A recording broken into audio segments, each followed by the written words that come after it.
आज हम इस वीडियो में करेंगे क्लास 7th हिंदी मंजरी बुक का पाठ 16 क्या निराश हुआ जाए पाठ के प्रश्नाभ्यास।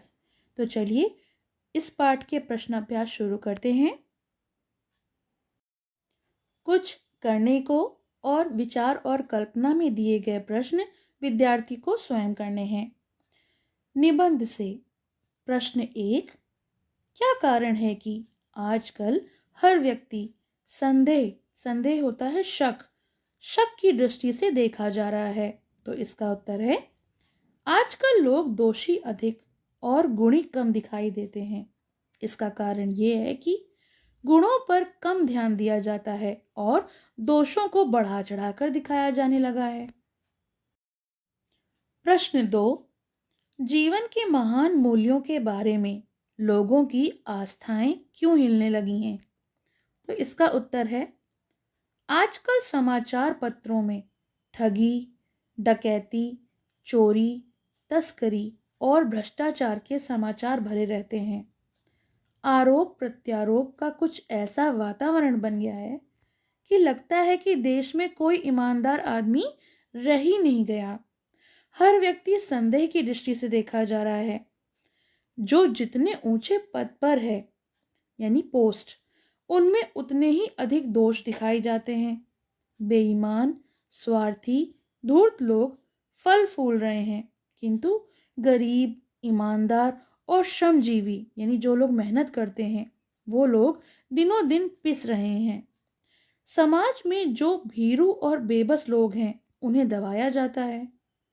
ईमानदारी को मूर्खता का पर्याय समझा जाने लगा है। पर्यायवाची यानी ईमानदारी को मूर्खता के बराबर समझा जाने लगा है।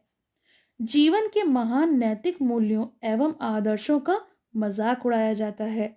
इसलिए जीवन के महान मूल्यों के बारे में आज हमारी आस्था हिलने लगी है। प्रश्न 3, किन घटनाओं के आधार पर लेखक को लगा कि मनुष्यता अभी समाप्त नहीं हुई है।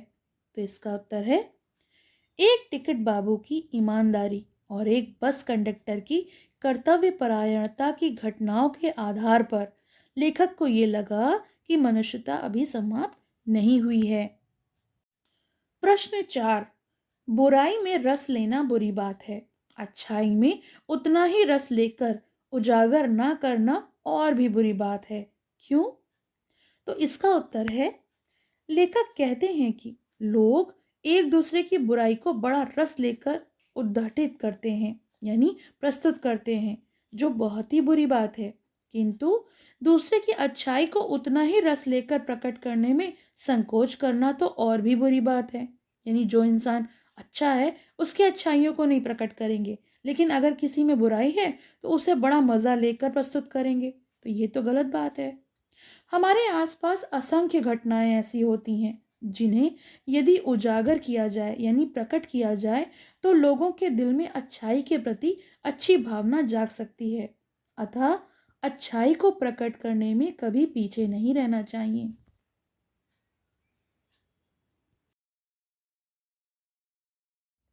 प्रश्न 5, निम्नलिखित पंक्तियों का आशय स्पष्ट कीजिए। यहाँ पर कुछ पंक्तियां दी हैं जिनका मतलब हमें बताना है। क, ईमानदारी को मूर्खता का पर्याय समझा जाने लगा है। सच्चाई केवल भीरू और बेबस लोगों के हिस्से पड़ी है।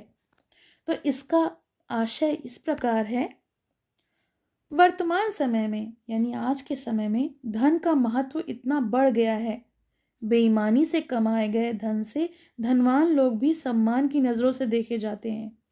समाज में उनकी खूब प्रतिष्ठा होती है, मतलब उनका खूब मान सम्मान किया जाता है। फलतः लोग चालाकी से, बेईमानी से धन कमाने लगे हैं। जो ईमानदार बने रहने की कोशिश करता है समाज उसे मूर्ख समझता है, क्योंकि उसके पास धन का अभाव होता है। यानी जो सच्चा और ईमानदार इंसान है उसके पास धन की कमी है और लोग उसे मूर्ख इसलिए समझते हैं क्योंकि वो ईमानदार है। सच्चाई का पालन करने वाले वास्तव में बेबस लोग हैं, यानी जो गलत कार्य करने से डरते हैं या जिनके पास गलत तरीके से धन कमाने का कोई रास्ता नहीं है, वही सच्चे और ईमानदार बने हुए हैं। घ महान भारतवर्ष के पाने की संभावना बनी हुई है, बनी रहेगी।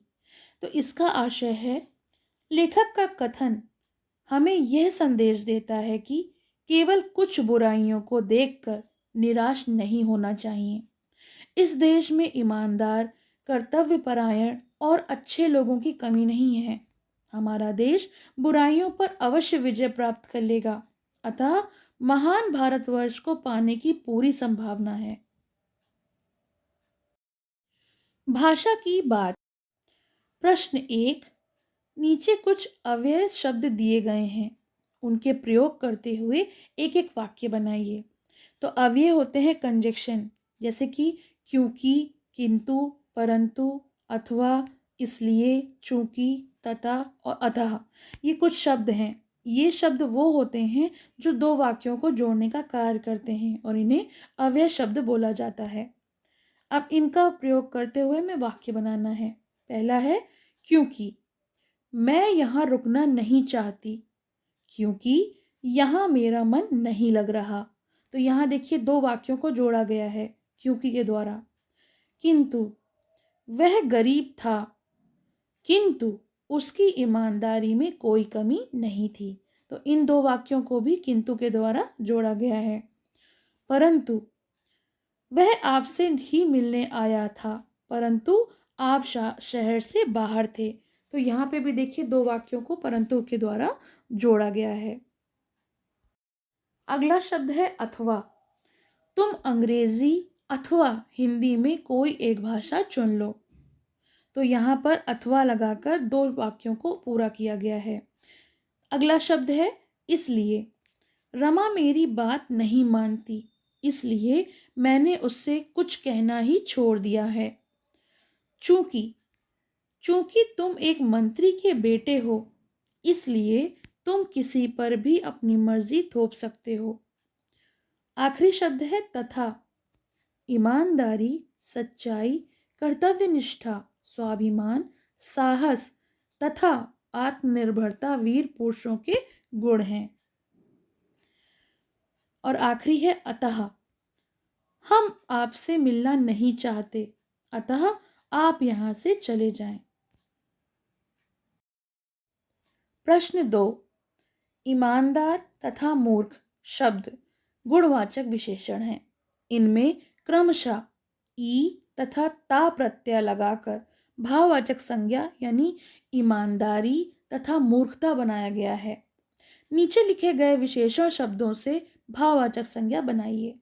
तो देखिए यहाँ पर कुछ शब्द दिए गए हैं जो कि इनमें हमें प्रत्यय लगाना है और इनको हमें भाववाचक संज्ञा बनाना है। जैसे निर्भीक, इसमें हम ता लगाएंगे तो बन जाएगा निर्भीकता।